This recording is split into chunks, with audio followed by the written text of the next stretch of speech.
Hello guys! Welcome back to my YouTube channel. So ayun, for today's vlog, andito tayo ngayon sa labas, sa Kawalan. Tapos meron nga pala akong gustong ipakilala sa inyo.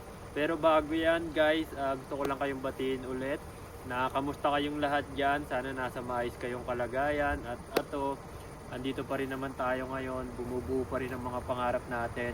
Pero for today's vlogs, gusto ko lang sanang ipakilala sa inyo, no? Meron na tayong bagong magiging service kasama natin sa araw-araw. Si Kiki, charot, sige. Wala pa siyang pangalan guys, kaya kung may mga alam kayong pwedeng ipangalan sa kanya, comment down below para naman meron akong mapili. Tapos bibigyan ko kayo ng papremyo. So bago yan guys, pakita ko muna sa inyo yung video niya. So let's watch this.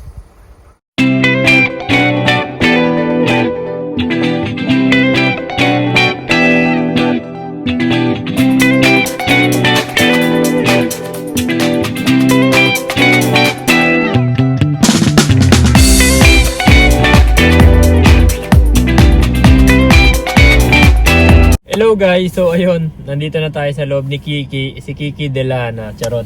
So ayun, hindi ko pa kasi alam kung ano yung pwede kong itawag sa kanya or kung ano yung ipapangalan ko sa kanya. Kaya sana tulungan nyo ako mag-isip para naman maganda yung pangalan niya. Hindi naman si Kiki parang napaka-dugyot, diba?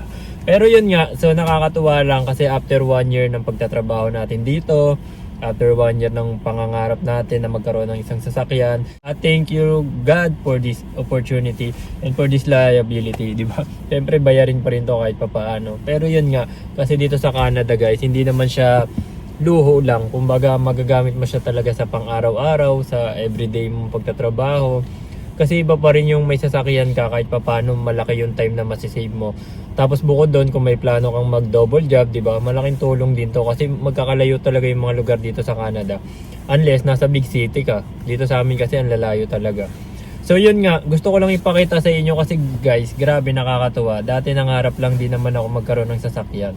Tapos parang higit pa to sa pinangarap kong sasakyan na makuha. Kasi gusto ko lang dati may madrive ako, may magamit ako pagpasok ko araw-araw. Pero napaka worth it nung nakuha akong sasakyan ngayon. Tapos take note lang bigyan ko lang kayo ng idea.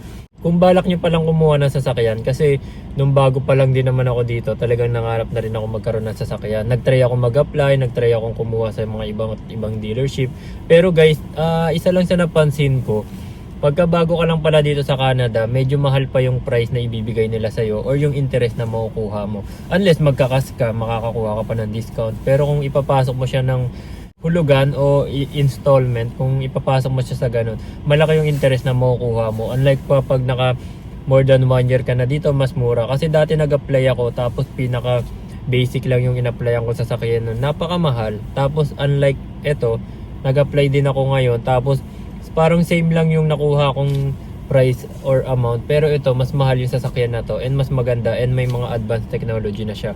Unlike dun sa in-applyan ko dati, parang napaka basic car lang yung nakuha ko noon basic lang na sasakyan, parang Mirage lang siya na maliit yung hatchback kasi yun yung meron sa Pilipinas and yun yung familiar ko, kaya yun din yung in-applyan ko. Pero good thing din na hindi ko siya tinuloy kasi may mas makukuha naman pala tayong mas better sa ngayon.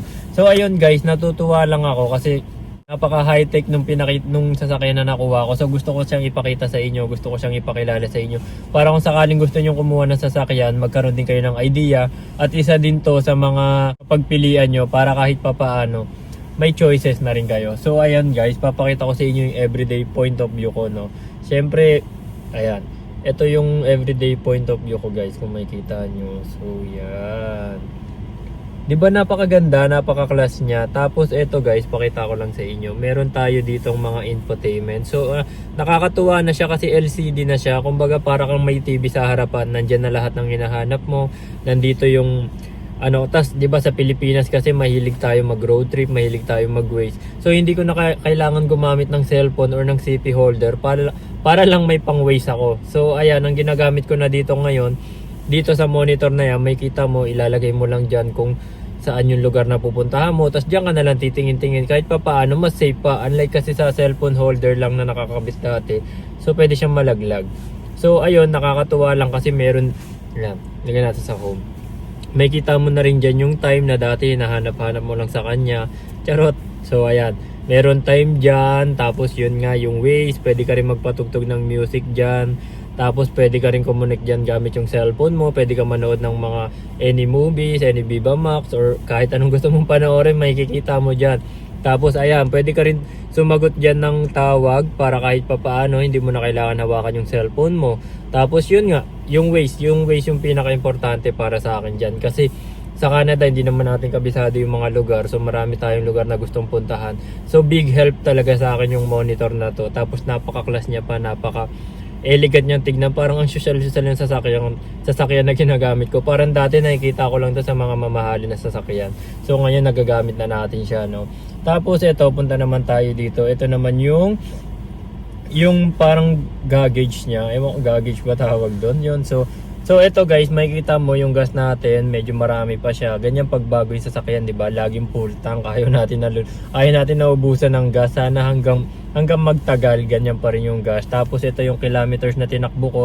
Nasa 454 kilometers pa lang. Kasi take note ang layo pala nung Winnipeg dito. So kung yung biniyahe ko from Winnipeg papunta dito, umabot na siya ng almost 350 kilometers. So para na ako nag-Bicol noon, para na ako nag-diet to Manila, ganun siya kalayo. Pero 4 hours lang yon. Kasi 'di ba sa Pilipinas punta ka ng Manila to Bicol, umaabot ng 6 to 8 hours kasi nga traffic. Pero dito 4 hours mo, ganun na siya kalayo kasi hindi naman siya ganun ka-traffic. Pero may speed limit, mahigpit sa speed limit dito kaya kailangan mo sumunod. Tapos guys, ito, meron tayong temperature. Nakikita nyo yung temperature namin ngayon, negative 20, di ba? So, negative 20 pa yan. Mas mataas pa yung feel likes niyan. Ibig sabihin, negative 20, yung feels like, yun yung pakiramdam mo sa araw na to. Kung ano yung, basta kung gaano siya kalamig talaga. Tapos yung time, ayan, nakalagay yung time indicator dyan kung anong oras na. Tapos itong car na to nakakatuwa kasi kung titignan mo parang simpleng sasakyan lang yan, di ba? So yan, ikaw yan guys. Yan yung sasakyan mo pagka dinadrive mo siya. Tapos may kita mo dyan pagka minsan kung may mababangga ka, kung may may mag-iilaw dyan or tutunog dyan. Tapos ito yung distance na pwede mong iset kung gaano ka kalapit sa sasakyan, sa susundan mo o sa sasakyan na nasa likod mo. Halimbawa, sinet mo yan dito sa pinakamalapit. Pag yung sasakyan nasa harap mo malapit na dyan, tutunog na yan. So ma-alarm ka talaga kahit papaano. Tapos napaka big help pa nito guys kasi meron siyang cruise control. Kung sa mga hindi nakakaalam tulad ko, dito ko lang siya nalaman nung ginamit ko na to. Yung cruise control guys, nagagamit mo pala siya yung sasakyan kahit hindi ka na tumapak sa gas. Ang galing, di ba? Kasi hindi mo na kailangan tumapak sa gas. Kumbaga automatic aandar yung sasakyan mo. Isiset mo lang siya sa limit na gusto mo.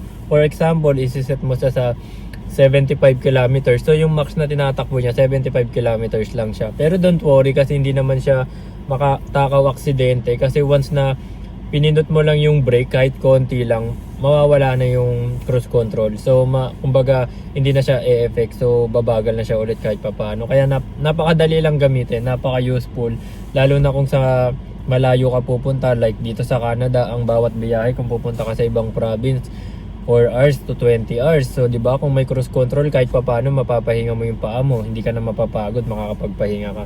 Tapos ayan, ito naman yung aking manubela, napakaganda. Ito binili ko lang to. Alam mo ba, meron kasing history to guys. Ito binili ko to last February pa.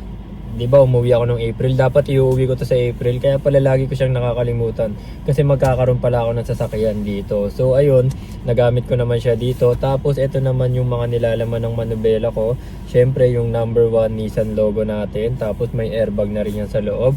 Tapos dito mo isiset yung cruise control. Ayan, isiset mo dyan kung gaano kabilis, kung gaano siya kabagal. Tapos, ayan, pwede ka rin tumawag ng calls dyan. Tapos, ito, hindi ko pa alam yung mga iba na yan, pag-aaralan ko pa. Tapos, dito naman sa kabila, nandito yung volume. yung pag ililipat-lipat mo to. Tas etong okay naman kasi minsan may lumalabas diyan, halimbawa yung mga sensor mo na tatakpan or kailangan mong linisan, i-okay mo lang yan para mawala yung mga warning na yon. Tapos malipat naman tayo dito sa pinakaharapan. Ayan, napakaganda, 'di ba? Oops, nakita niyo yung Crocs ko, 'di ba? Barbie. So ayan, wag niyo na lang pansinin. Tapos ayan, meron tayo ditong ito yung pinaka nakakatuwa kasi dito sa Canada napakalamig, lalo dito sa amin, 'di ba, -20. So kung titignan nyo, meron na tayong heater dito. So laking tulong kasi kahit papaano nawa-warm tayo. Tapos ayan, nakaset ako dito ngayon sa heater. Hindi ko ginagamit yung aircon kasi malamig nga. Tapos ito, nakakatuwa din kasi yung upuan natin umiinit. So kahit papaano nawa-warm yung katawan natin. Tapos ayan, meron na rin siyang auto hold. Di mo na kailangan, nakakapanibago nga itong sasakyan na to kasi hindi mo na kailangan kumambyo-kambyo or ilipat-lipat yung mga mo, or wala ka ng handbrake na iaangat or ibababa kasi may auto hold na rin siya. Hindi mo na siya kailangan pindutin, hayaan mo lang, ilagay mo lang sa park, tapos automatic mag-handbrake na siya. Tapos ito, kung mapapansin nyo, may mode. Meron tayong 4 na mode na tinatawag. Merong snow mode, standard mode, merong sports mode, ewan ko pa yung isa, beast mode yata, basta hindi ko na alam kung ano yon. Tapos ayan, siyempre as usual, parking, reverse, neutral, drive. Yung B, hindi ko alam kung ano yung B, basta bala na siya. Tapos ayun lang guys, 'di ba? Ang laking bagay, nakakatuwa lang. So nakakatuwa lang kasi nagkaroon na tayo ng sarili nating sasakyan, and lagi lang kayong mag-aantay sa mga darating para sa atin kasi kung ano man yung mga pinapangarap natin, kung para sa atin yun, mangyayari at mangyayari yun. Kaya huwag kayo tumigil mangarap kung gusto nyo ng sasakyan, gusto nyo ng bahay, or kung ano pa yung mga gusto nyo mangyari or matupad sa buhay nyo. Lagi nyo lang siyang i-look forward, and huwag kayong magmamadali kasi minsan pagka nagmamadali tayo, doon pa tayo napapahamak. And yun lang, thank you for watching, and sa mga susunod kong vlog, isasama ko naman kayo, mag-iikot tayo sa mga lugar na gusto nyong puntahan dito, basta kaya kong puntahan. Tapos guys, sana magamit din natin to sa sasakyan na to, unang-una sa pagtatrabaho, and sana magamit pa natin to para kumita pa tayo ng kumita kasi kailangan din natin to bayaran ng bayaran, and magamit din natin to para maging isang stress reliever natin kahit pa paano makapagpasyal tayo, makapunta tayo sa mga lugar o sa mga magagandang view dito sa Canada. So yun, thank you for watching my vlog, and sana may mga natutunan kayo kahit papaano, and see you to my next vlog. So nabubulol na ako, hindi na ako marunong guys, sorry nga pala, tagal natin hindi nakapag-upload, and sana magamit ko rin tong sasakyan na to para makapag-upload pa tayo ng marami, and malay nyo, susunod na mag-park ako sa labas na ng bahay nyo, charot. So yun, maraming salamat, thank you for watching.